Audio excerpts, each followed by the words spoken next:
और सनातन क्या है? सिर्फ तिलक नहीं, सिर्फ मंदिर जाना नहीं, सिर्फ मंत्र नो। तब जो शक्ति तुम्हें अपने मन का मालिक बना सकती है, उसी का नाम है स्पिरिचुअलिटी, आध्यात्म। एआई तुम्हारे लिए कंटेंट बना सकता है जो सरकार से प्रश्न करे। आज मुझसे पूछोगे कि तपस्या क्या है? यही तपस्या है। क्रांति का अर्थ अपने राष्ट्र को जलाना नहीं होता है। ये जनरेशन है जेन अल्फा एंड जेन जी, और सरकार, समाज, संत तथा माता पिता भी सुने। जिस बच्चे को एआई का भय है, कैरियर की चिंता है, रिलेशनशिप की उलझन है, आइडेंटिटी का प्रश्न है, फेलियर का डर है, उसे केवल यह कहना कि भजन करो सब ठीक होगा। Listen me carefully. जिस दिन भारत के युवा के हाथ में आज जो टेक्नोलॉजी है, जो पावर, और भारत के प्राचीन ऋषियों की इनर टेक्नोलॉजी, हमारे देश में युवा ऐसा नहीं कि वो धर्म की मर्यादा को सीखना नहीं चाहते, जानना नहीं चाहते, जीना नहीं चाहते। राष्ट्र के प्रति उनका कोई उत्तरदायित्व नहीं है, बल्कि ज़्यादा समझते हैं वो। पर मुझे लगता है कि उनके रिलेशनशिप, उनका आर्थिक सुरक्षा और करियर, रोजगार, ये सब चीज़ें जिस तरीके से इस एआई के युग में बदल रही हैं, मॉडर्न एज में, कहीं ना कहीं सबके दिलो दिमाग पर एक बड़ा बोझ सा भी है, तनाव है। उसमें हम उनसे सिर्फ एक्सपेक्टेशन करें, यह अच्छी बात नहीं है, बल्कि हम उस पीढ़ी और इस पीढ़ी के बीच में अंतर करने के बजाय एक ब्रिज बनाने का कोशिश करें, चेष्टा करें। और वो ब्रिज ही धर्म है। सच्चा धर्म इन दो जनरेशन्स के बीच ब्रिज है। मैं जानता हूँ कि आज के ये जो जेन जी, हमारे बच्चे, जेन अल्फ़ा, जो भी 2000 के बाद जिन्होंने जन्म लिया, जो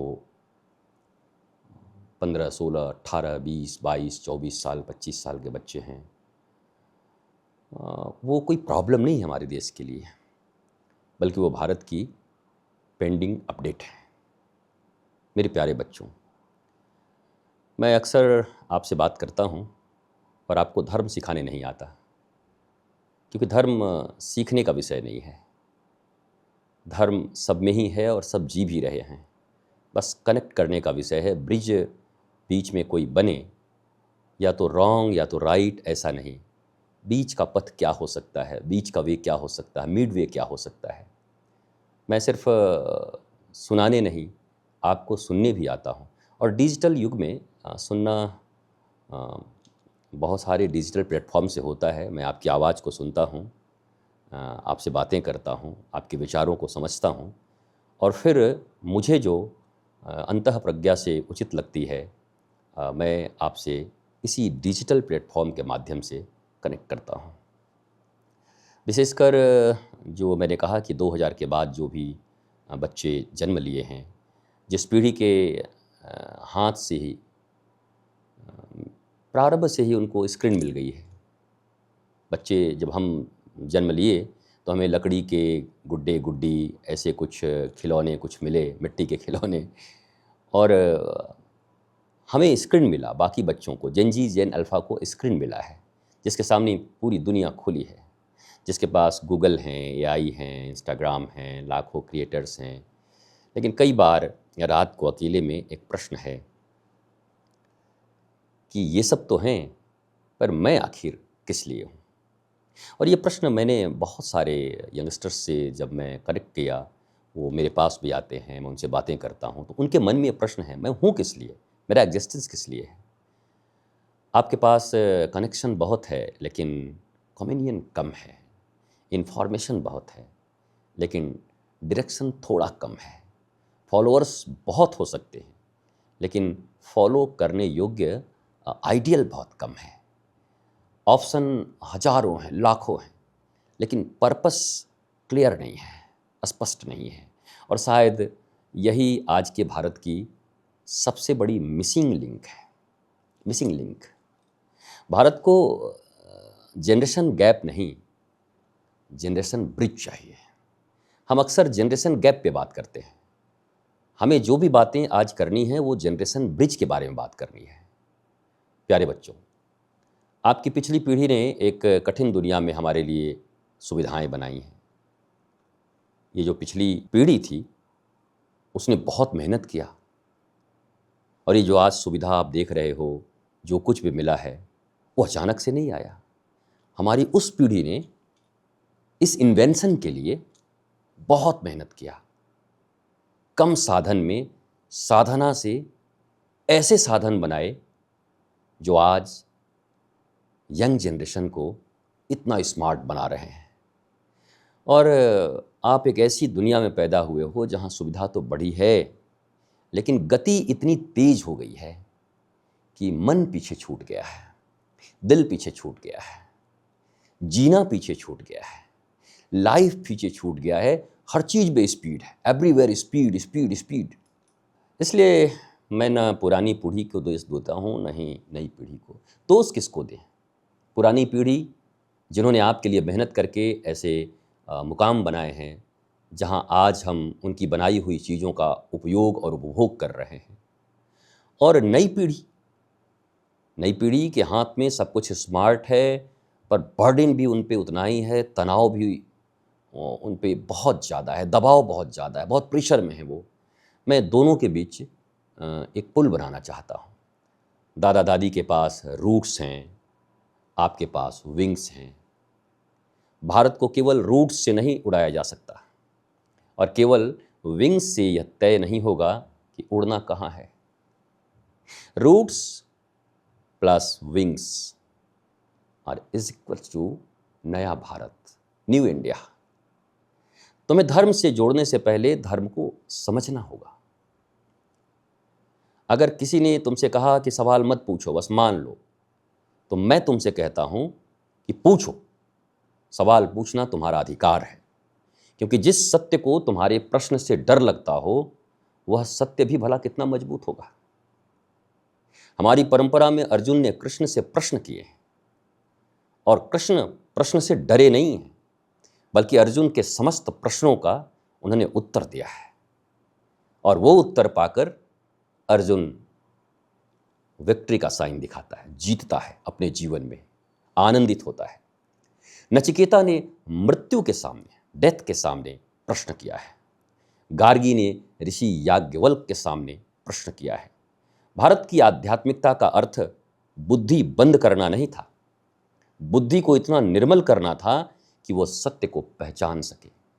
इसलिए मेरे बच्चों, मैं आपको ब्लाइंड फेथ नहीं देना चाहता, और अब तो बच्चे लेना भी नहीं चाहते, और लेना भी नहीं चाहिए। किसी पीढ़ी को नहीं लेना चाहिए ब्लाइंड फेथ। मैं आपको देना चाहता हूं faith with reason, tradition with technology, spirituality with science, freedom with responsibility. और सनातन क्या है? सिर्फ तिलक नहीं, सिर्फ मंदिर जाना नहीं, सिर्फ मंत्र नो। ये इसके सुंदर अंग हैं। ये मंदिर, ये तिलक, ये मंत्र, ये पूजा पद्धति, ये इसके सुंदर अंग हैं। लेकिन सनातन की आत्मा तुम्हारे भीतर इतना विवेक पैदा हो जाए कि कोई एल्गोरिदम तुम्हारी चेतना का मालिक न बन सके। एंड दिस इज सनातन। सनातन की आत्मा है तुम्हारे भीतर इतना विवेक पैदा हो जाए कि कोई एल्गोरिदम तुम्हारी चेतना का मालिक न बन सके। अंडरस्टैंड? एल्गोरिदम चेतना का मालिक बने, ये मनुष्यता का ह्रास है। जब पूरी दुनिया तुम्हारे अटेंशन के पीछे पड़ी है, कोई तुम्हें कुछ बेचने के लिए परेशान है, कोई तुम्हारा वोट लेने के लिए परेशान है, कोई तुमसे दान लेने के लिए परेशान है, कोई तुम्हें एंग्री रखने के लिए परेशान है, कोई तुम्हें एडिक्टेड रखने के लिए परेशान है, दिन रात मेहनत कर रहा है कि तुम कैसे एडिक्टेड बनो, तब जो शक्ति तुम्हें अपने मन का मालिक बना सकती है उसी का नाम है स्पिरिचुअलिटी, आध्यात्म। और इसलिए आने वाले युग, एआई के इस युग में आध्यात्म आउटडेटेड नहीं हो सकता, कभी नहीं हो सकता। एआई नहीं और भी आ जाए और एडवांस, फिर भी आध्यात्म आउटडेटेड नहीं हो सकता और अधिक आवश्यक होता जाएगा। जैसे जैसे टेक्नोलॉजी बढ़ती जाएगी, विज्ञान का प्रभाव बढ़ता जाएगा, वैसे वैसे आध्यात्म उतनी ही आवश्यक होती जाएगी, उतना ही जरूरी होता जाएगा, क्योंकि एआई तुम्हें उत्तर दे सकता है, लेकिन कौन सा प्रश्न पूछना चाहिए ये विवेक तुम्हें कौन देगा? ये विवेक को विकसित करने के लिए ही स्पिरिचुअलिटी है। एआई तुम्हारे लिए कंटेंट बना सकता है, बना ही रहे, लेकिन क्या एआई तुम्हारे कैरेक्टर को बना सकता है? एआई तुम्हारी आवाज को क्लोन कर सकता है, लेकिन क्या तुम्हारी अंतरात्मा को, सोल को क्लोन कर सकता है एआई? नेवर। एआई तुम्हारी प्रोडक्टिविटी बढ़ा सकता है, इंक्रीज कर सकता है, लेकिन तुम्हारी जिंदगी का पर्पस तय नहीं कर सकता। मैं तुम्हें ओबीडिएंट जनरेशन नहीं बनाना चाहता कि ओबीडिएंट, बी ओबीडिएंट। मैं चाहता हूं आप अवेकेंड जनरेशन बनो, ऐसी जनरेशन जो सरकार से प्रश्न करे पर तथ्यों के साथ करे, विपक्ष से प्रश्न करे, तथ्य के साथ करे, संत से प्रश्न करे तो सम्मान और विवेक के साथ करे, अपने माता पिता से भी असहमति रखे पर प्रेम के साथ रखे, और सबसे कठिन स्वयं से भी प्रश्न कर सके। प्रश्न केवल दूसरों से करने के लिए नहीं होता, सेल्फ से भी करना होता है। क्या जो रील में शेयर कर रहा हूं वह सच है? यह प्रश्न भी कभी स्वयं से कर लिया करना, मैं जिस रील को शेयर कर रहा हूं क्या वो सच है? क्या मेरी नाराजगी मेरी अपनी है या किसी एल्गोरिदम ने मुझे नाराज कर दिया है? एल्गोरिदम कुछ भी कर सकता है, तो आपको यह भी चेक करना है कि यह नाराजगी आपकी है या एल्गोरिदम ने आपके भीतर डाल दिया है। क्या मैं किसी विचार को जानता हूं या केवल उसकी 30 सेकेंड क्लिप को जानता हूं? यही नई तपस्या है। अगर आप आज मुझसे पूछोगे कि तपस्या क्या है, यही तपस्या है। इस एआई के युग में, इस डिजिटल युग में, इस 30 सेकेंड के क्लिप के युग में सच को जानना और फिर उसे आगे बढ़ाना या स्वीकार करना, यही तपस्या है। मेरे बच्चों, तुम्हारा गुस्सा भी ऊर्जा है। एंगर एनर्जी तो है ना। व्यवस्था में कमी दिखती है तो प्रश्न करो, अन्याय दिखता है तो आवाज उठाओ। रोजगार चाहिए, अधिकार मांगो। व्यवस्था से ट्रांसपेरेंसी की मांग करो, लेकिन याद रखना, क्रांति का अर्थ अपने राष्ट्र को जलाना नहीं होता है। क्रांति का अर्थ राष्ट्र की बीमारी को जलाना होता है। और ये डिफरेंस आप समझते हैं और हम सबको समझना चाहिए, सबको, जेनजी जेन अल्फा को भी। हम राष्ट्र जलाने नहीं आए, हम राष्ट्र की बीमारी को जलाने आए। तुम्हारा क्रोध किसी की दुकान, बस, पुलिसकर्मी, विद्यार्थी या निर्दोष नागरिक पर नहीं उतरना चाहिए। तुम्हारा क्रोध इनोवेशन बने, स्टार्टअप बने, रिसर्च बने, सोशल रिफॉर्म बने, डेमोक्रेटिक पार्टिसिपेशन बने, सर्विस बने। तुम पत्थर उठाने वाली जनरेशन मत बनना। वो जनरेशन गई, उस जनरेशन से हम निपट लिए, और वो जनरेशन डिस्ट्रक्टिव है। प्रॉब्लम उठाकर उसका सॉल्यूशन बनाने वाली जनरेशन बनना, पत्थर उठाने वाले नहीं। प्रॉब्लम उठाओ और उसका सॉल्यूशन बनाओ। ये जनरेशन है जेन अल्फा एंड जेन जी। और सरकार, समाज, संत तथा माता पिता भी सुने, सिर्फ बच्चों से यह कहना पर्याप्त नहीं है, संस्कारी बनो, संस्कारी बनो, संस्कारी बनो। संस्कार देने वाला कौन है? माता पिता, परिवार, समाज, संत। ये जो सिस्टम है सरकार का, वो सिस्टम, अगर हमने उन्हें संस्कार नहीं दिया तो हम उन पे जोर नहीं डाल सकते कि संस्कारी बनो। हमें स्वयं पूछना होगा, कि हमने उनको संस्कृति देने में विलंब क्यों की, क्यों चूके हम। बच्चा प्रश्न करता है और हम उसे उदंड कह देते हैं, तुम उदंड हो गए हो, तुम बहुत प्रश्न करते हो। वह कैरियर अलग चुनता है तो हम कंपैरिजन शुरू कर देते हैं, शर्मा जी के बेटे ने ये किया, उनकी बेटी ने ऐसा किया, तुम ऐसा क्यों कर रहे हो। वह फेल्यूर बताना चाहता है और हम लेक्चर देना शुरू कर देते हैं। उस फेल्यूर से ओवरकम कैसे करें और कैसे हम पास हों, हम वैसा व्यवहार नहीं करते, हम सिर्फ लेक्चर देते हैं। फिर एक दिन वह अपने घर की बजाय इंटरनेट के किसी अनजाने व्यक्ति से अपना दर्द कहने लगता है। Listen me carefully. ये माता, पिता, परिवार, समाज, एल्डर्स, ये जो जनरेशन गैप है, जब आप सुनना बंद करते हो तो इंटरनेट के किसी अनजान व्यक्ति से अपना दर्द कहता है। उस दिन दोष केवल फोन को मत देना। जहां संवाद बंद होता है वहां एल्गोरिदम ही गुरु बन जाता है। जब गुरु संवाद से हटे, जब गुरु प्रश्नों से डरे, तो फिर वहां की आने वाली पीढ़ी एल्गोरिदम को ही अपना गुरु मानेगी।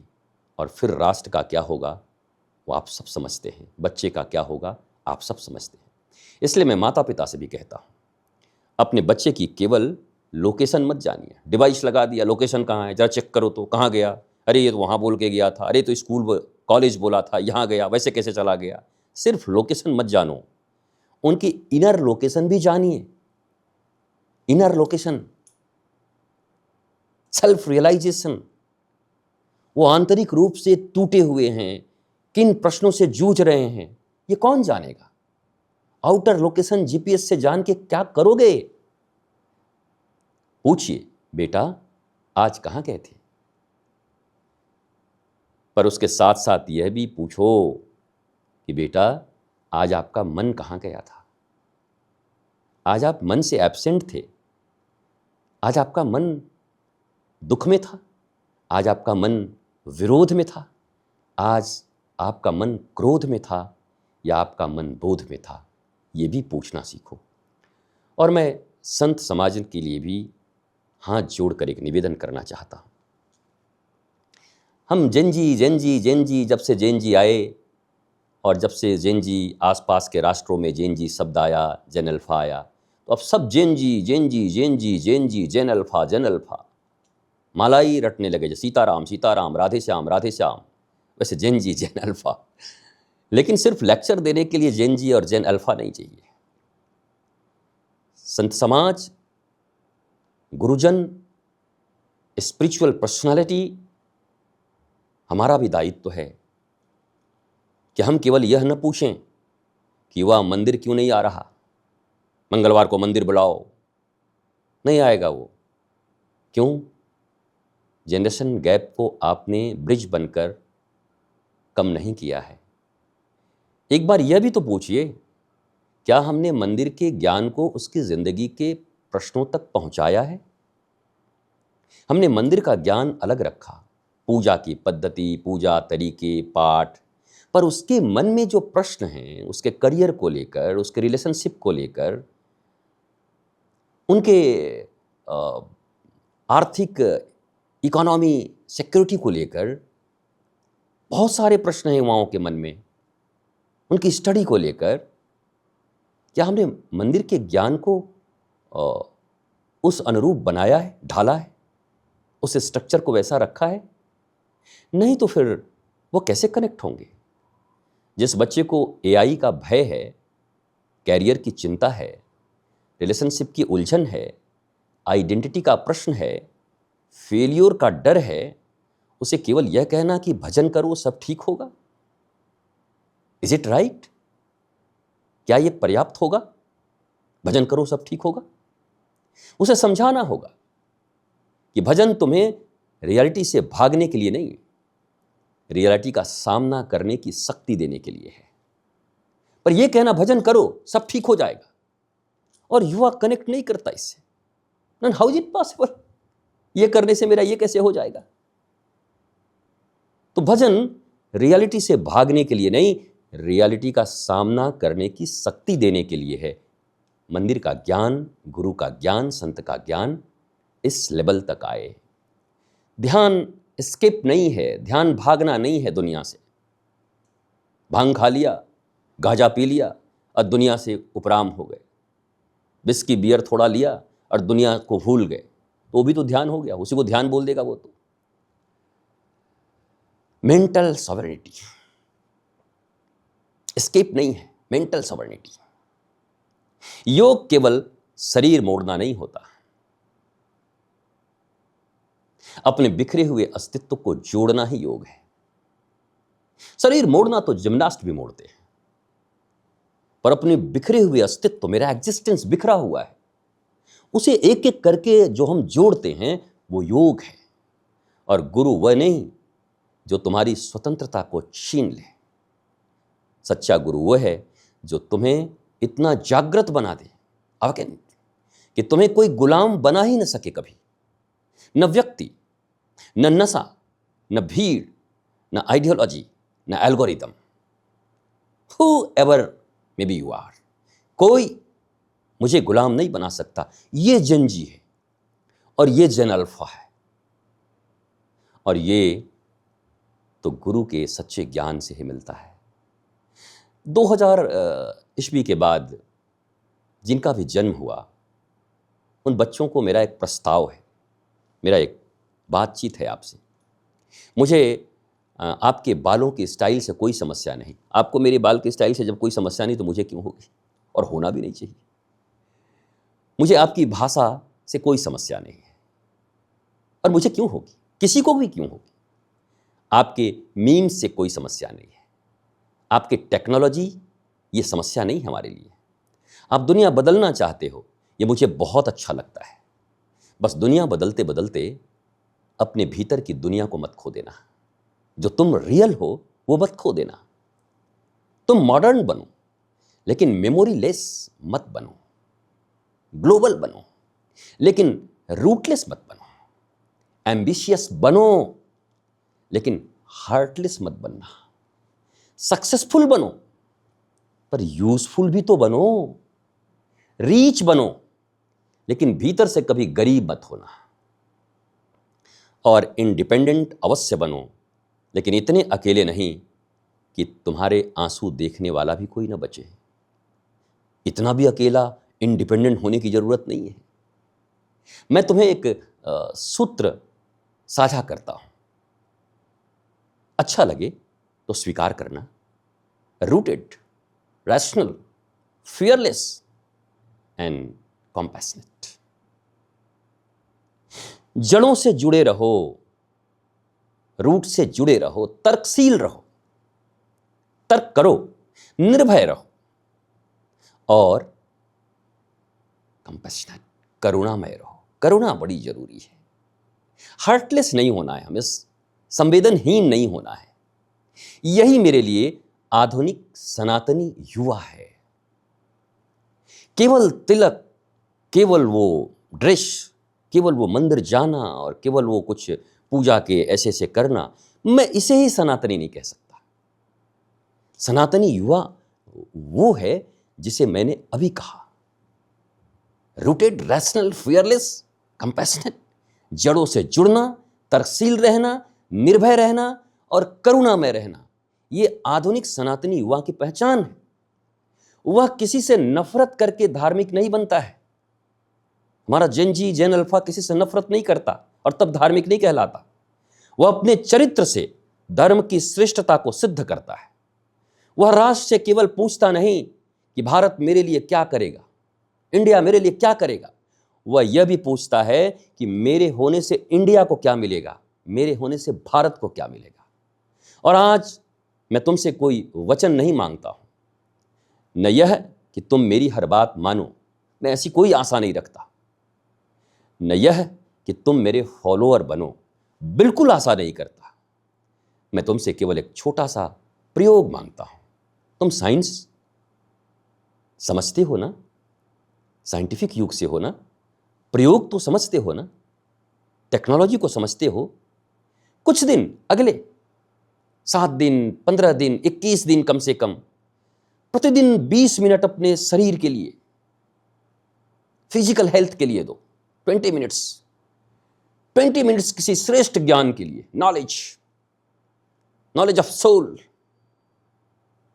Knowledge who am I. And 10 मिनट मौन रहो, प्रतिदिन अभ्यास करो, कुछ नहीं बोलना।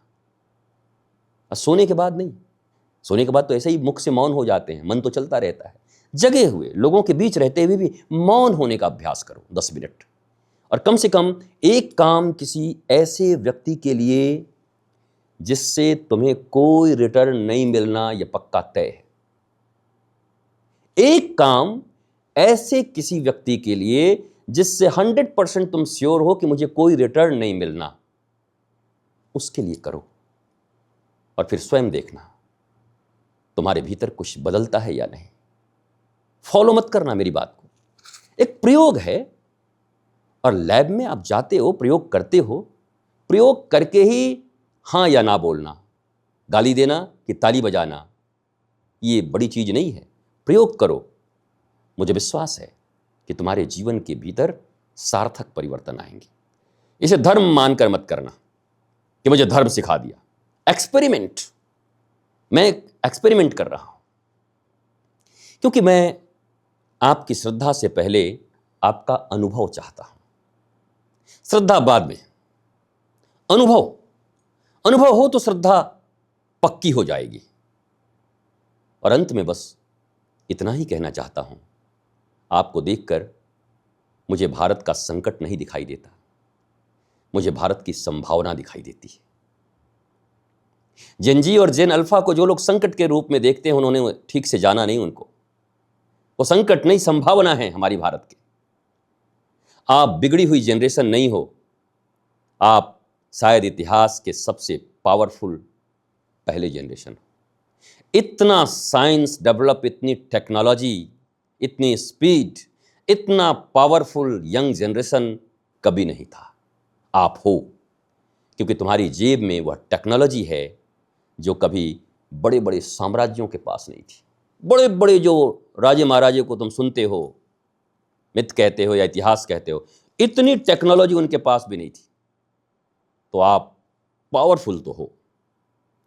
अब केवल एक ही प्रश्न बचा है, हाथ में इतना पावर आ गया तो भीतर कैरेक्टर कितना आएगा। जिस दिन भारत के युवा के हाथ में टेक्नोलॉजी और भारत के ऋषियों की इनर टेक्नोलॉजी मिल गई, लिसन मी केयरफुली, जिस दिन भारत के युवा के हाथ में आज जो टेक्नोलॉजी है, जो पावर है, और भारत के प्राचीन ऋषियों की इनर टेक्नोलॉजी, इनर आत्मबोध, ये दोनों मिल गए, उस दिन दुनिया केवल डिजिटल इंडिया नहीं देखेगी, दुनिया देखेगी कॉन्शियस इंडिया, विवेकशील भारत,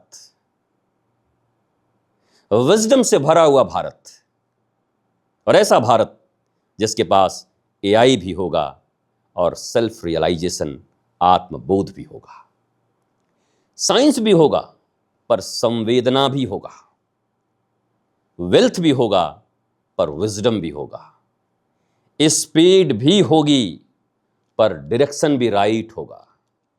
और मेरे बच्चे, उस भारत का निर्माण मैं आपके लिए नहीं करना चाहता, कर भी नहीं सकता।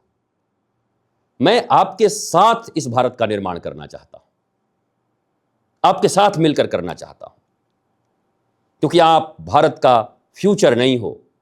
फ्यूचर कहकर हमने बहुत तुम्हें प्रतीक्षा करा दी, फ्यूचर फ्यूचर कल के। तुम भारत का प्रेजेंट हो, फ्यूचर नहीं हो, आप प्रेजेंट हो भारत के। और यदि आप जग गए, जिसे कभी हमारे वेदों ने कहा, उपनिषदों ने कहा, उत्तिष्ठत जागृत, उठो और जागो, तो भारत का भविष्य अपने आप जाग जाएगा। आप जगे तो भारत का भविष्य जगा। मैं कोई आज्ञा नहीं दे सकता, आई हैव नो राइट। मेरा विश्वास है, मेरा उपदेश नहीं, ये मेरा हाथ है आपकी तरफ। ये हाथ, आओ पुरानी पीढ़ी की विजडम और नई पीढ़ी की फायर को अगर मिला दें, दोनों को, ये विजडम और ये फायर, और ऐसा भारत बनाए जहां मनुष्य टेक्नोलॉजी को चलाए, टेक्नोलॉजी मनुष्य को नहीं चलाए। जय हिंद, जय भारत। नमः पार्वती पतये, हर हर हर महादेव।